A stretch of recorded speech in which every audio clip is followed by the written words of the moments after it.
nature. I took my young son by his tiny hand. I promised to show him this beautiful land. We would walk in the forest I'd known as a child, where rabbits had played and deer had ran wild. But as we walked through the forest, my heart filled with dread. The rabbits and deer that we saw there were dead. I looked at my young son, there were tears in his eyes. He was watching some small birds trying to fly.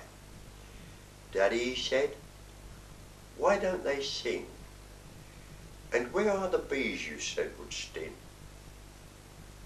Why is it quiet in the forest today? Have the insects and animals all gone away?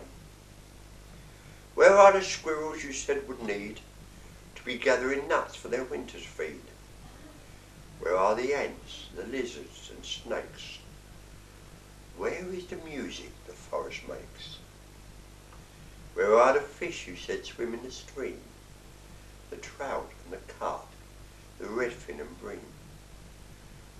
Where are the ducks and the beautiful swan? Where are they, Daddy?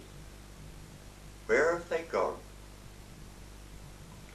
I took my young son onto my knee and kissed his wet cheeks where the tears had flown free. For a moment I held him, too broken to speak, nor was I ashamed of the tears on my cheek. "My son," I said, "I cannot explain why man in his madness is crippled and slain. They thought what they did was all for the best. They thought they would rid us of all that was pest. But the insecticides used have got out of hand. Now wherever we use it, there is death in the land. One day, please God, the people will wake to stop all the madness and lives that we take.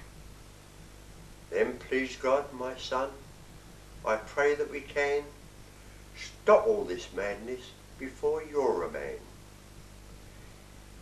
It was then that I shivered with terror and dread, and fear filled my heart when my little son said, "Daddy, if it kills animals and fish in the sea, will one day these chemicals kill children like me?"